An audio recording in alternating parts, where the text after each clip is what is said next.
My sister's husband had his hand around my throat, pressed me against my dead father's bookshelf, and said, "Just sign it, Vera. Sign it and this all stops." And my sister, my baby sister, the one I taught to ride a bike, the one I sent half my deployment pay to for 3 years, stood in the doorway of our father's study, holding the pen. She didn't scream. She didn't pull him off me. She held the pen out and said, "Please don't make this harder than it has to be." I want to stop right there, because I know what you're thinking. You're thinking, how does it get to this? How does a decorated army captain end up pinned to a bookshelf in her childhood home 3 days after burying her father, with her own sister watching? I'll tell you exactly how, but you need to know one thing first, because it's the reason I'm alive to tell it. At that exact moment, with Rick's thumb pressing into my windpipe, my phone was in my back pocket, and my phone had been on a call for 11 minutes to a number Rick didn't know existed. Let me go back 3 weeks to the phone call that started everything. I was at Fort Hollis finishing a training rotation when Chloe called. It was 2 p.m. on a Tuesday, which meant something was wrong. Chloe never called during work hours. "V." Her voice was strange, bright and wet at the same time. "It's Dad. He's in the hospital. They're saying his heart." I was on emergency leave by Thursday.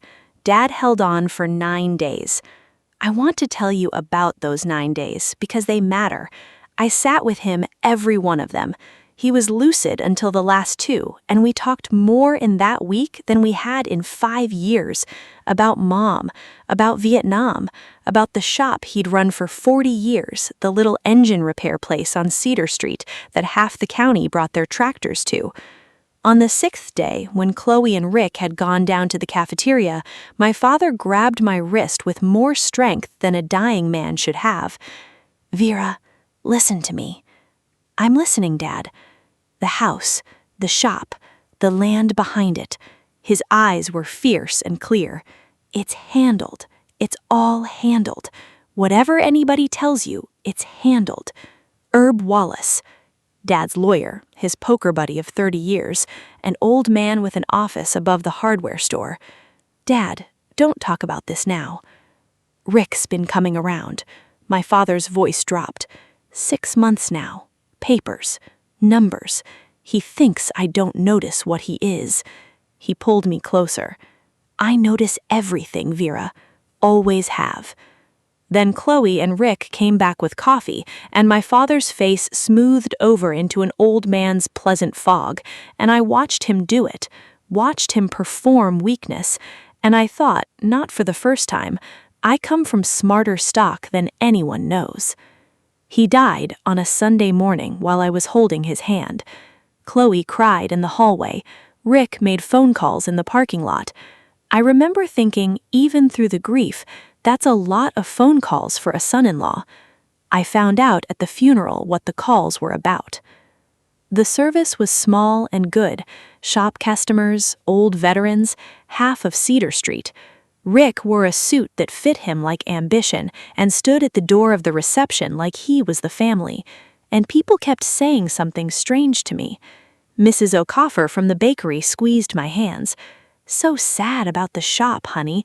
Your daddy loved that place." An old man in a VFW cap. End of an era. They breaking ground soon? Breaking ground.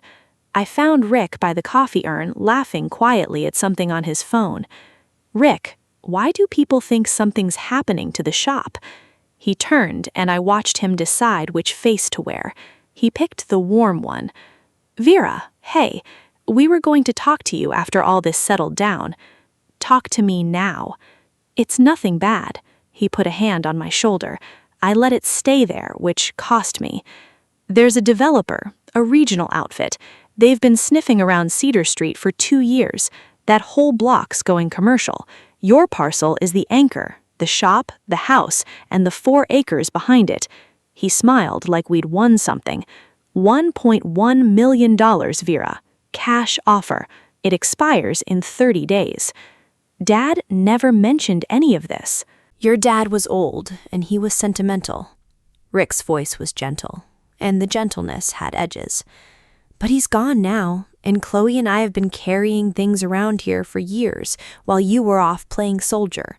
So the way we see it, the family takes the offer, everybody gets a fresh start, and we all honor him by not letting his life's work rot into a tax bill. Playing soldier.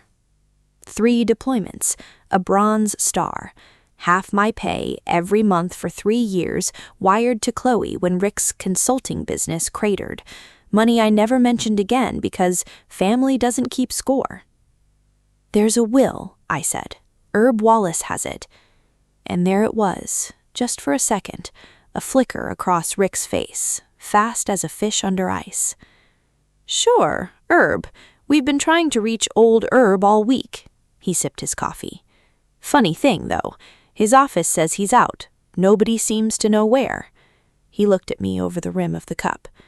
Real funny thing, Rick said. Herb Wallace was not missing. I found him in 4 hours because finding people is a thing the Army teaches you, and because Rick's idea of trying to reach someone was calling an office phone twice and giving up, which told me everything about how badly he did not want Herb found.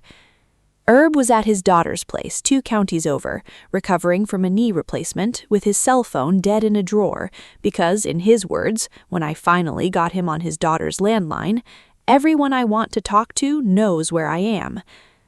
Vera Lane, he said, and his old voice went soft. I'm so sorry about your daddy. I was going to call you after the surgery fog cleared. We need to sit down, you and me. Herb, what's in the will? A pause. A long one. The kind lawyers take when they're deciding how much truth fits through a telephone.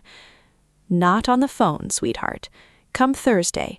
And Vera, his voice changed, dropped into something careful. Come alone. And until Thursday, don't sign anything.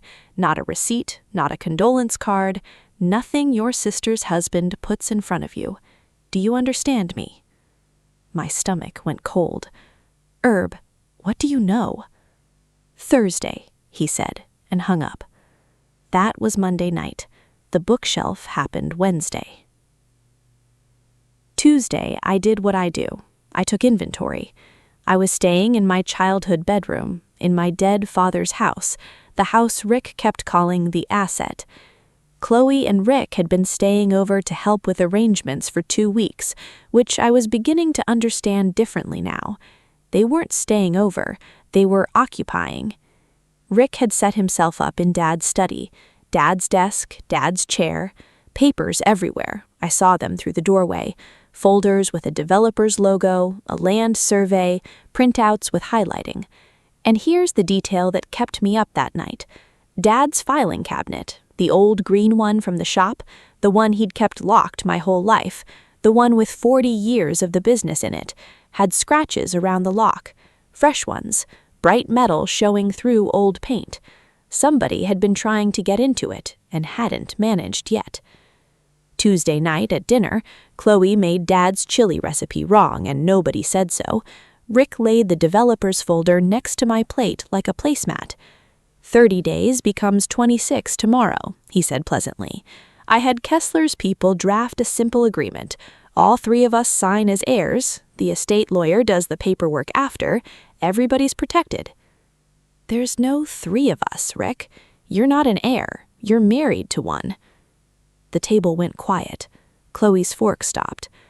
Rick smiled with the bottom half of his face. Chloe and I are one household, Vera. What's hers is mine. That's what marriage is. A beat. You wouldn't know.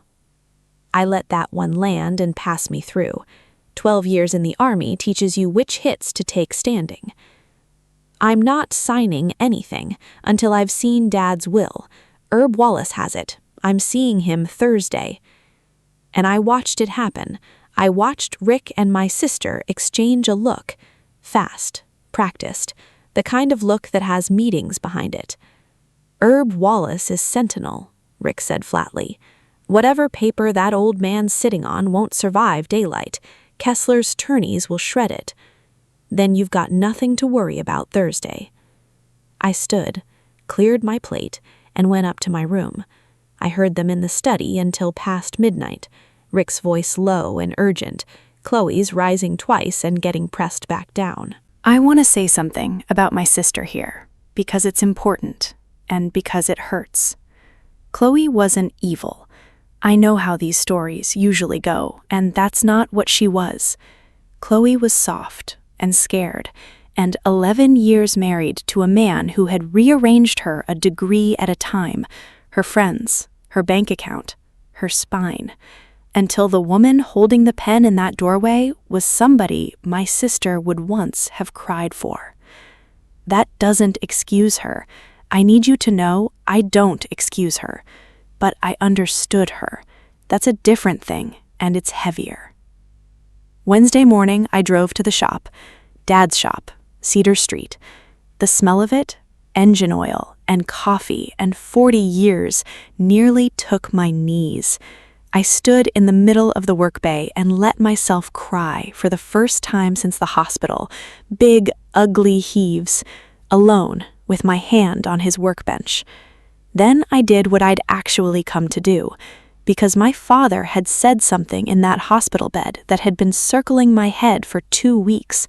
Herb has everything, fine, but my father was a man who fixed engines for a living, a man who didn't trust single points of failure any more than the Army does. And he had said something else too, years ago, when I was 16 and he was teaching me to close up the shop. Vera, a smart man keeps his papers with his lawyer. A careful man keeps copies where nobody thinks to look. You know why I love this old girl? He'd patted the ancient drill press, the huge cast iron one, older than him, because she's too heavy to steal and too ugly to sell. The base of the drill press was hollow. I'd watched him stash the shop's cash box in there through every one of my teenage summers. I knelt on the concrete, worked the access plate loose, and reached inside. My fingers found an envelope, thick, sealed, wrapped in a freezer bag against the damp. On the front, in my father's block handwriting, for Vera, only Vera, if Rick ever makes his move. Dated 8 months ago. My hands did not shake. I want that on the record. I sat back on my heels on the floor of my dead father's shop, and I felt the whole board rearrange itself in my head, because my father hadn't just noticed what Rick was. My father had prepared for him. I opened the envelope. Inside the envelope were 4 things. The first was a letter, 1 page, in my father's block capitals. Vera, if you're reading this, I'm gone and Rick is pushing. Herb has the will. It's solid. Everything goes into a trust. You're the trustee. The shop and house can't be sold without your signature. That's why he'll come after your signature. Don't give it. Not once. On nothing. Second thing, Rick's been bringing me papers for 6 months. Power of attorney dressed as simplifying bills.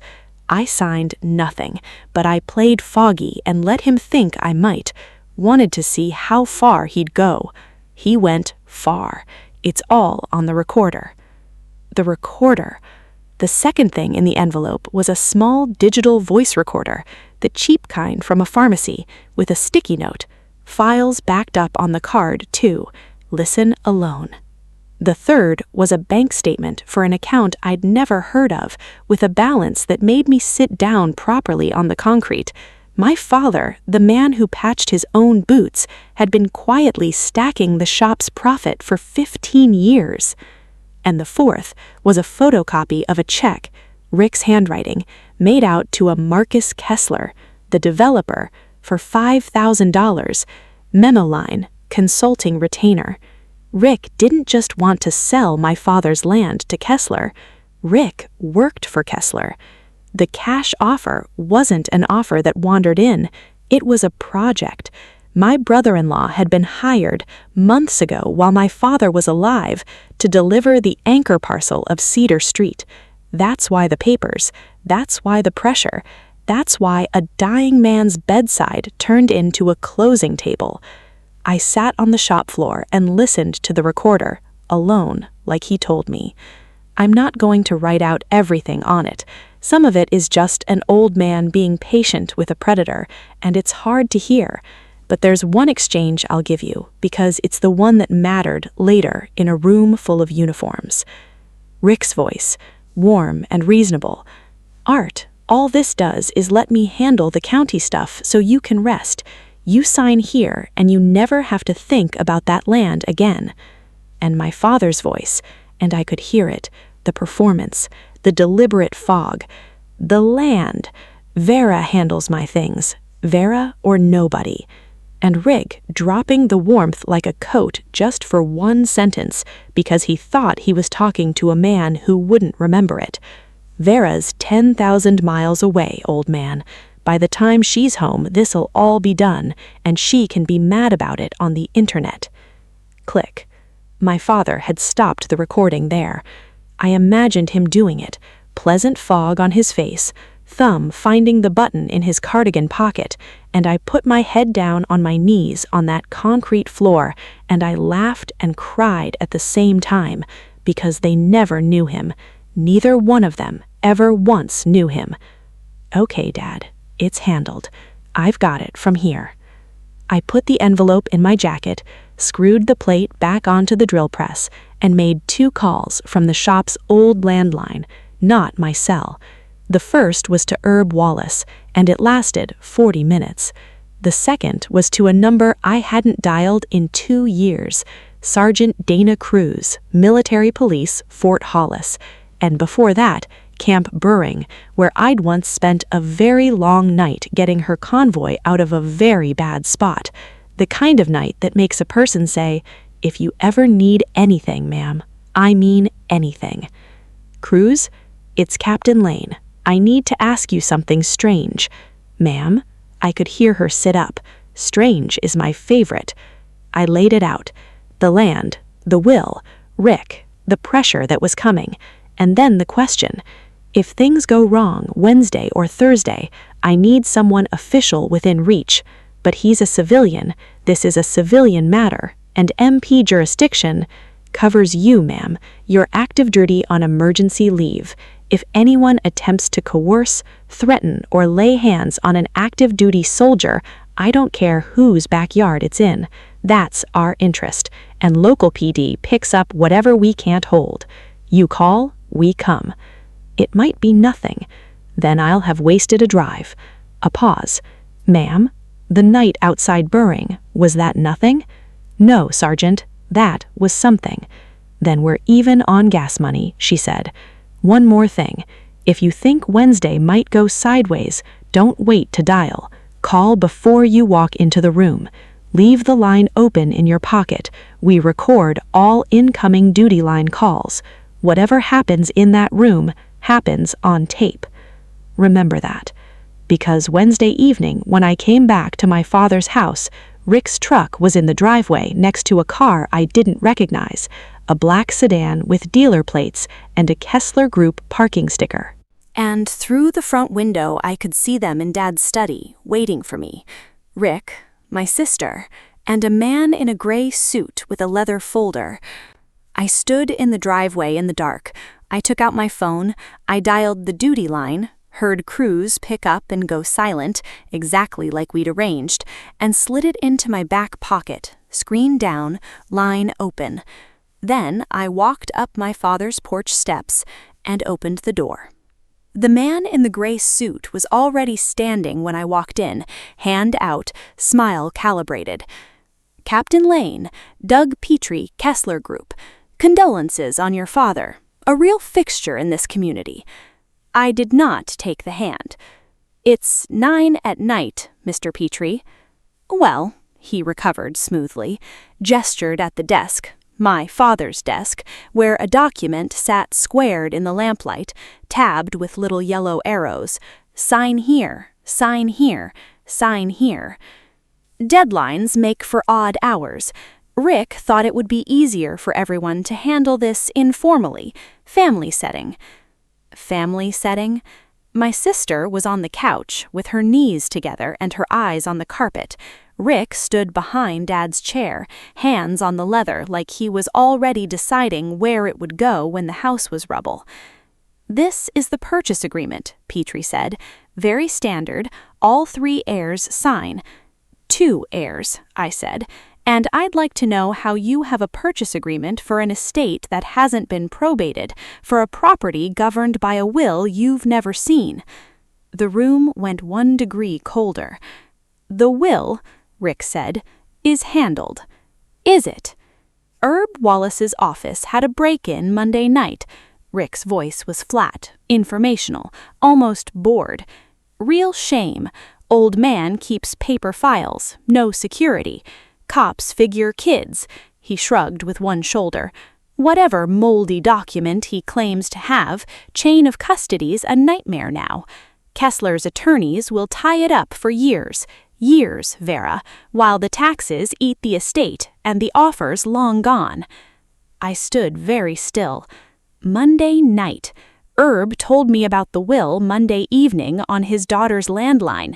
The break-in was Monday night, which meant one of 2 things, and both of them meant my phone had been compromised or this house had ears, and either way, Rick had just admitted, in front of a witness, to knowing an awful lot about a burglary, and my back pocket was recording.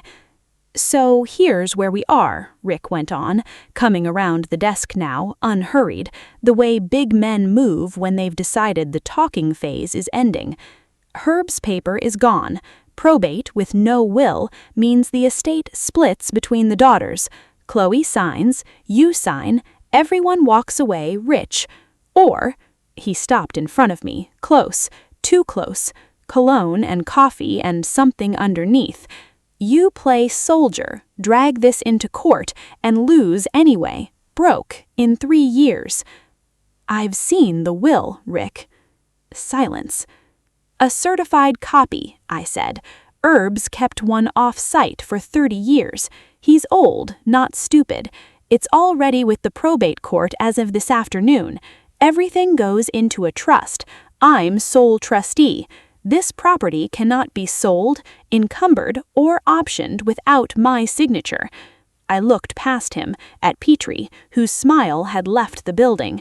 "So the only thing in this room worth anything to Kessler Group is my name in ink, and you're not getting it. Not tonight, not ever." Petrie picked up his folder. Businessmen know when a room is dead. "Rick," he said quietly, "we'll talk tomorrow." And he was gone, headlights sweeping the study wall, and it was just the 3 of us in my father's house. And Rick changed. I've seen it in other men, in other rooms, in worse countries, the moment the mask stops being worth the effort. His shoulders dropped, his neck flushed dark, and my sister stood up off the couch fast because she'd seen this before. That's the detail I couldn't stop seeing. She wasn't surprised. She was braced. "You stupid, selfish—" Rick's voice was low now, which was worse. "You know what I've put into this? 2 years.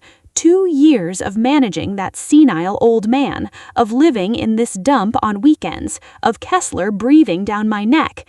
"You put $5,000 into it," I said. "I've seen the check." He stopped. "Consulting retainer. Memo line. Dad photocopied it. He photocopied everything, Rick. He recorded everything. He played you for 6 months. The fog, the maybes, the Vera or nobody.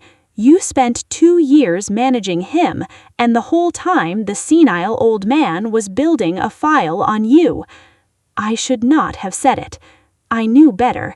12 years of de-escalation training, and I stood in that study and lit the fuse on purpose, because some part of me, the daughter part, not the captain part, wanted him to hear it, wanted him to know he'd lost to a 70-year-old man in a flannel shirt. Rick moved. Big men are faster than people think. His hand was around my throat, and my back hit my father's bookshelf hard enough to bring 3 of the old Louis L'Amours down, and his face was an inch from mine, and his voice came out almost gentle. "Enough. You listen now.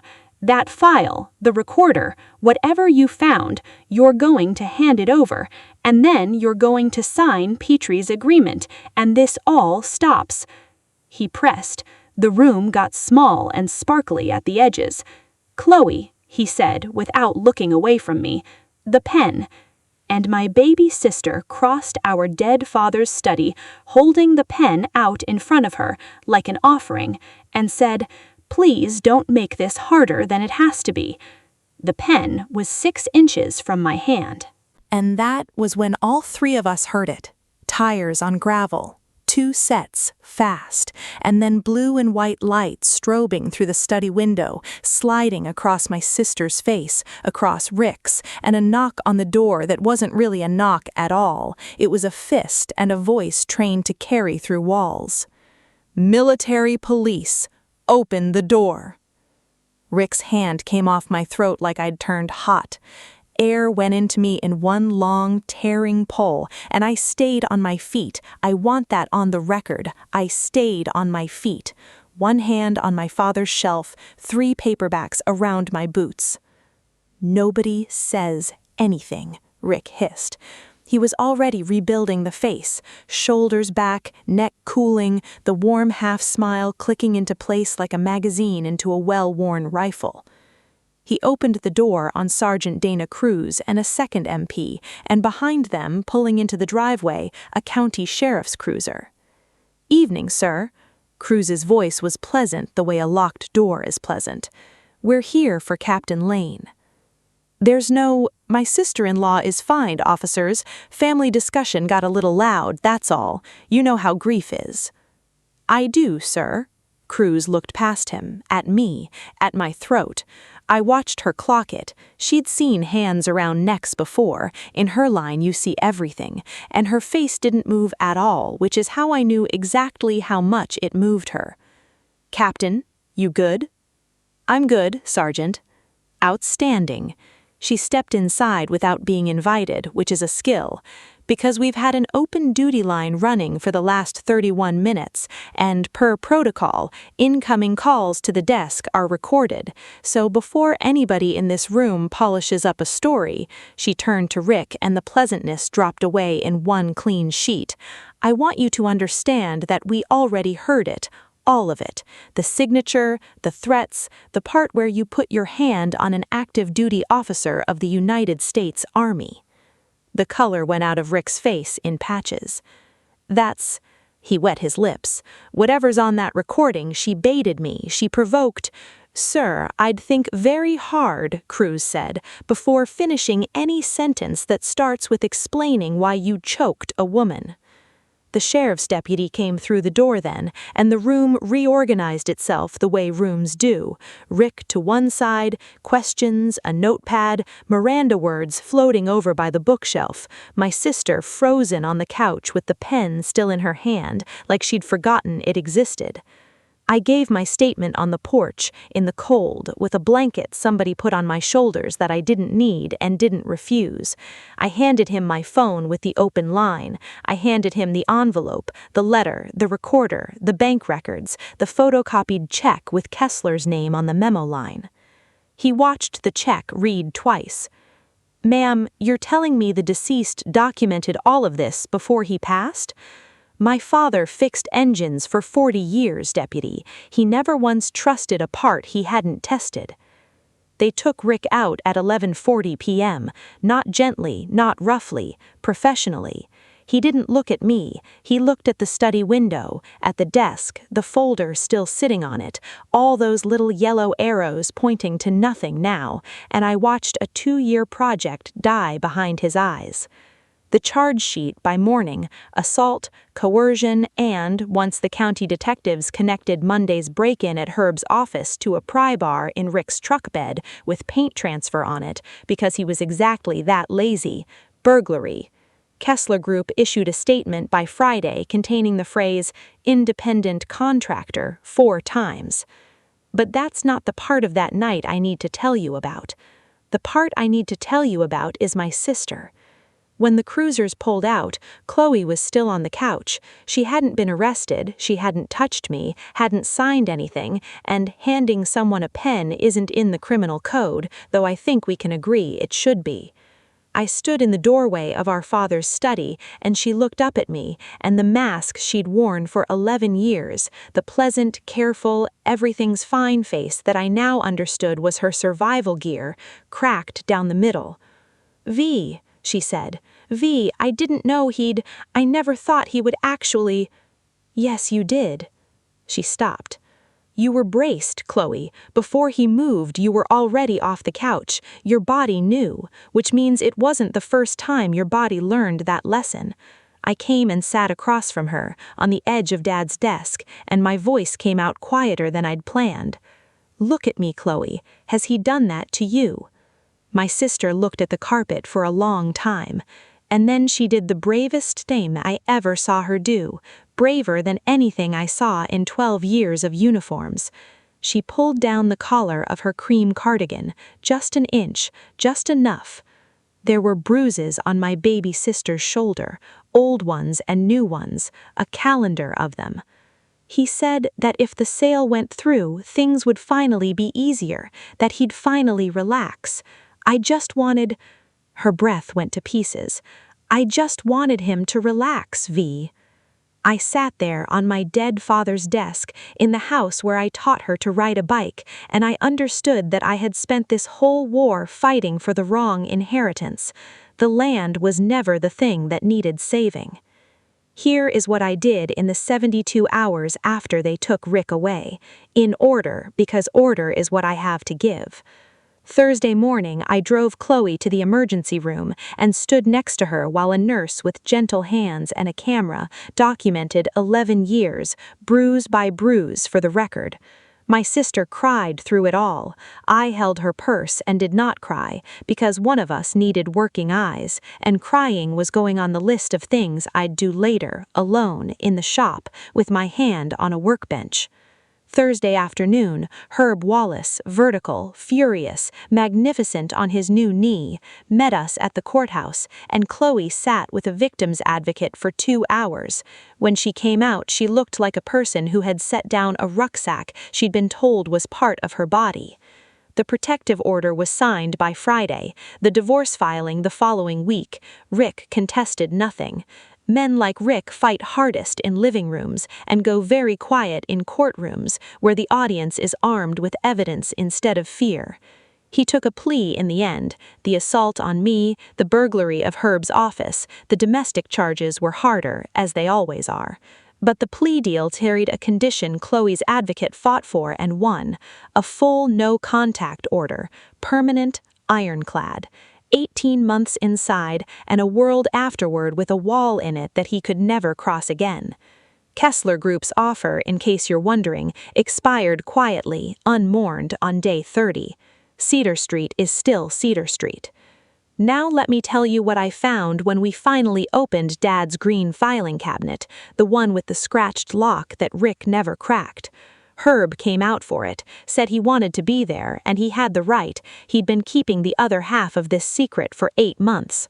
Inside, under 40 years of invoices, was a fireproof box, and inside the box was the rest of my father's plan.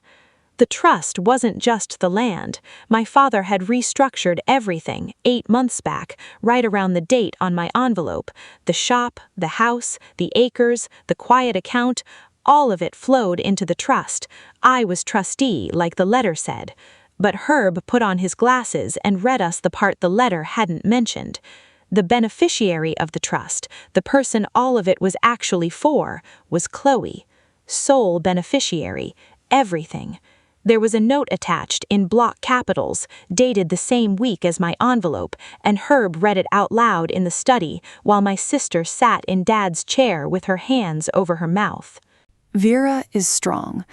I didn't make her that way. The good Lord and the army did, and she'd have done it anyway. She doesn't need the money, and she'd be insulted if I acted like she did.